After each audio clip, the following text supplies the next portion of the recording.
Buenos días, un gusto estar acá. Les agradezco a los organizadores, al Ministerio Público de la provincia. Es un honor compartir este panel con la doctora Kunczynski.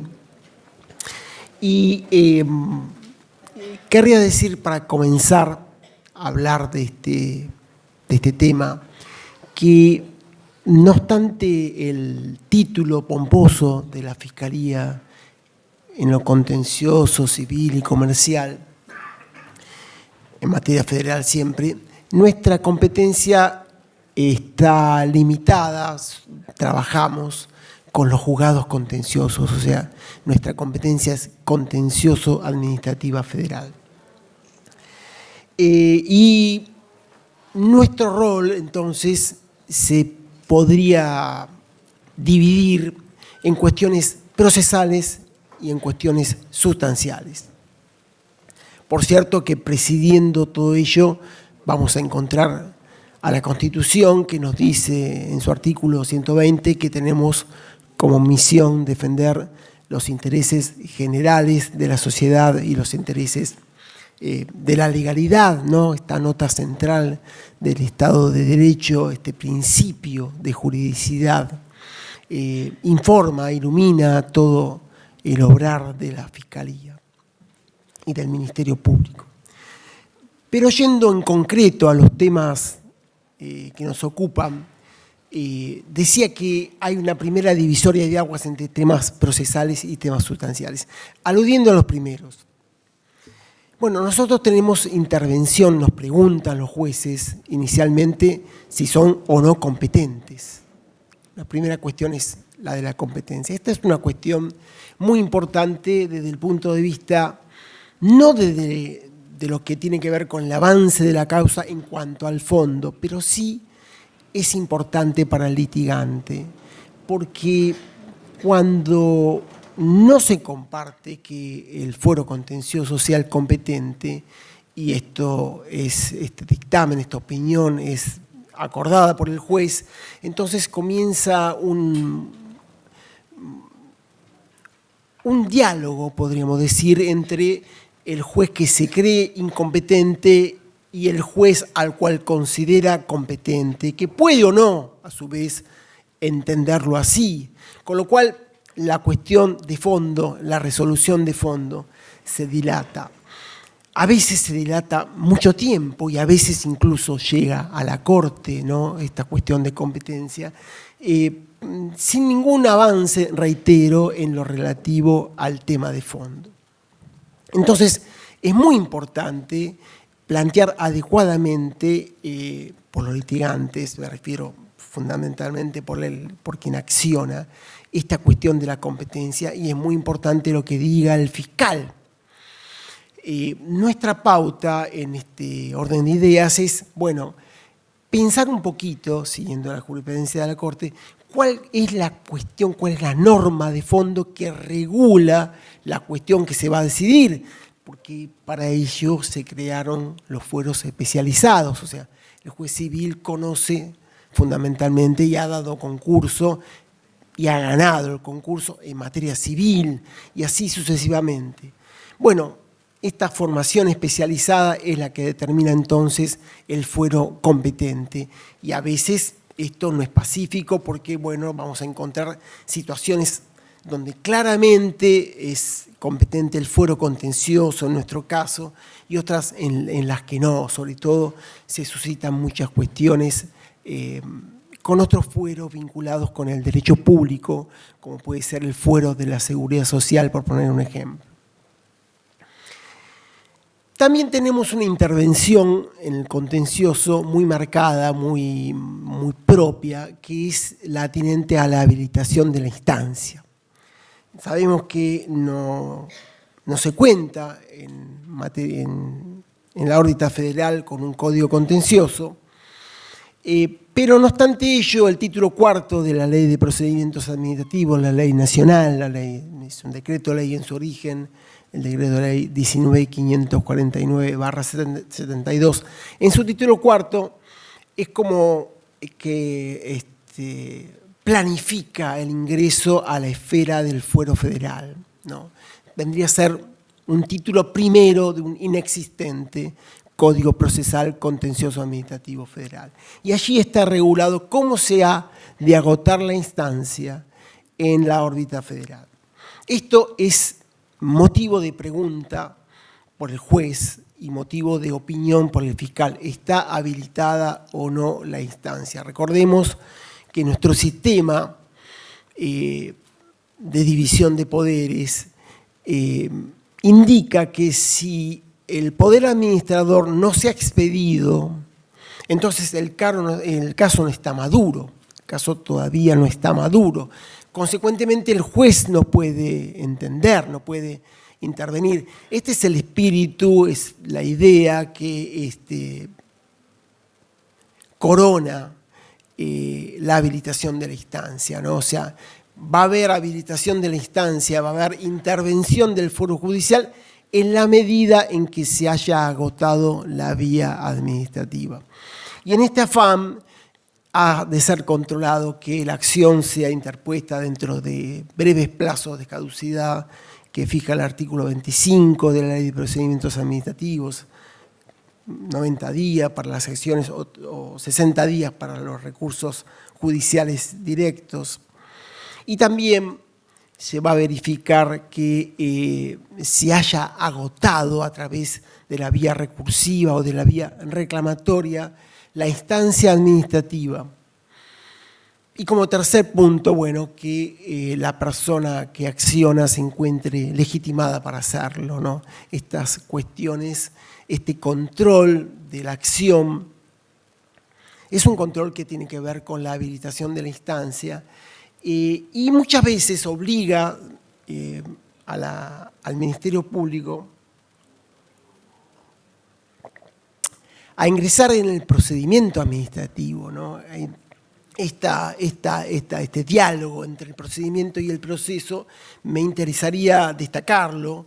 No voy a profundizar en él, pero sí quisiera destacar, reseñar que es necesario articular una instancia donde el procedimiento y el proceso articulen y pueda este último tener un grado amplio de intervención. Nosotros, cuando tenemos dudas, pedimos las actuaciones administrativas, lo que significa que el Poder Judicial controle lo que hace la administración y no solo lo que dice, porque muchas veces la administración dice, bueno, se ha presentado un recurso extemporáneamente, entonces se trata de una denuncia de ilegitimidad, y esto siguiendo la doctrina de la Corte en el caso Gorordo, desde el caso Gorordo en adelante, implica que, bueno, la instancia no está habilitada. Pero esto lo sostiene la propia administración, o sea, el propio demandado. Para verificarlo hay que pedir las actuaciones administrativas, hay que corroborar que esto sea verdad, que se trate realmente de una denuncia de ilegitimidad y luego decir si corresponde o no habilitar la instancia. Esto, repito, implica un control del procedimiento administrativo por el juez y por el fiscal, por el Poder Judicial en definitiva. Agotada la instancia, procede entonces la habilitación y el juicio prosigue. Como la habilitación de la instancia es una de las cuestiones que en grado, en primera instancia, no produce preclusión, es posible replantearla, esta cuestión, por el accionado a través de la excepción pertinente, o sea, una excepción de previo y especial pronunciamiento sobre la habilitación de la instancia. Sobre esta excepción en particular y sobre todas en general interviene el Ministerio Público, se le da intervención al Ministerio Público para que opine. Me voy a detener en la excepción de habilitación de la instancia. Si el juez comparte el criterio del fiscal el criterio de la accionada, en punto a que la instancia no está habilitada, por la razón que sea, allí fenece el juicio. Es un modo anormal de terminación del proceso. No se llega a la cuestión, a resolver la cuestión de fondo, pero se produce la muerte del proceso de esa causa en particular. Esto es una consecuencia de este instituto, que es para algunos un presupuesto procesal, para otros un requisito, pero que en todo caso impide la prosecución del proceso. Estas son las dos cuestiones, entonces, principales, excepciones y competencia en la que ha de intervenir el Ministerio Público. Pasemos ahora a las cuestiones sustanciales o esenciales que tienen que ver con el fondo de la cuestión. Bueno, se le pide intervención al Ministerio Público cuando se encuentre planteado cualquier formulación contraria a una norma, cuando se aduzca que esta norma es contraria a la Constitución. Cualquier planteo constitucional implica la intervención necesaria del Ministerio Público. No hacerlo acarrea la nulidad del actuado, porque me permito reiterar que el artículo 120 provee al Ministerio Público del deber de tutelar la legalidad general del ordenamiento jurídico, de las normas de esa pirámide presidida por la Constitución, pero en su devenir por leyes, por tratados, por decretos, reglamentos, bajo la forma de decretos, resoluciones, etc. Bueno, ese velar es confiado a las autoridades de la nación, en particular al Ministerio Público, ese velar por la legalidad.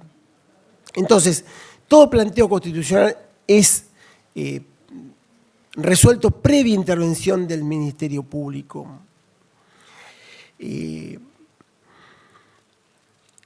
¿Cuál es la regla para tratar estas cuestiones? ¿Cuál es la regla práctica? Bueno, se parte de la base de que la declaración de constitucionalidad o inconstitucionalidad es una cuestión que reviste una suma gravedad. Por eso la Corte, desde su origen, ha señalizado que se trata de la última ratio, ¿no? El último argumento al cual recurrir para resolver un caso. Y ha destacado en el caso Mil de Pereira y en otros que, bueno, si es posible llegar a una solución sin resolver el planteo constitucional, o sea, sin tratarlo, debe hacérselo. Si es posible resolver el caso mediante otro remedio que no sea la declaración de inconstitucionalidad, debe hacérselo. Solamente cuando es menester va a proceder, tratar en general si una norma es inconstitucional, o si lo es, para el caso puede suceder que la norma en general sea constitucional, haya sido dictada con arreglo al texto magno, pero puede suscitar en el caso concreto, por ejemplo, me viene a la cabeza el caso de la persona de 90 años en relación con la normativa que preveía con carácter de emergencia devolverle a los 10 años el plazo fijo que había quedado capturado por el corralito. Más allá de si la discusión en cuanto a la norma en general es constitucional o no, bueno, tratándose de una persona de 90 años, tratándose entonces, verificando cuál es la expectativa de vida media, el caso Yayemet, va a decir la Corte en este supuesto, deviene inconstitucional aplicar la normativa de emergencia. Es un ejemplo de, inconstitucionalidad entonces, no en general de la norma, sino en el caso. El Ministerio Público va a opinar sobre esta cuestión y el juez habrá de compartirla o no, pero siempre con este estándar. Y luego ha de tener el Ministerio Público intervención en cuanto al fondo de la cuestión previo a toda resolución que se dicte en materia de amparos, ¿no? Esto es muy importante porque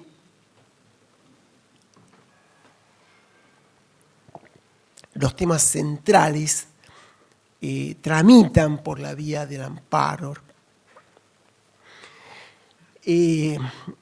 Consecuentemente, todos los temas que se encuentran en el candelero público y que vayan en exceso al derecho penal, sean resueltos en la órbita del contencioso, del laboral, del civil, bueno, es menester antes escuchar al fiscal a ver qué tiene que decir y luego, por cierto, la resolución final concierne al juez. Variadas entonces son las materias sobre las cuales ha de intervenir el fiscal, porque los amparos pueden versar sobre cualquier tópico. Me gustaría destacar que en el fuero federal el Ministerio Público puede asumir la representación además de velar por los intereses generales de la sociedad, además de velar por el interés en que se cumpla la ley, puede asumir el rol de parte cuando presuma que se pueda afectar en el caso mediante la ley o mediante una norma que ha sido dictada el interés de la sociedad y se puede dirigir entonces el Ministerio Público en parte. Esto sucede sobre todo cuando se trata de procesos de naturaleza colectiva. Los procesos estructurales, sabemos que no hay una norma, no hay una ley que regule esta cuestión. Sabemos que el 43 segundo párrafo de la Constitución prevé, regula en su germen el amparo colectivo, pero no más de esto, no más que esto, por lo menos en el plano normativo, no hay más que esto en el plano normativo. En el plano jurisprudencial hemos de encontrar en la causa Lavi una definición de la Corte respecto de qué son los derechos de incidencia colectiva.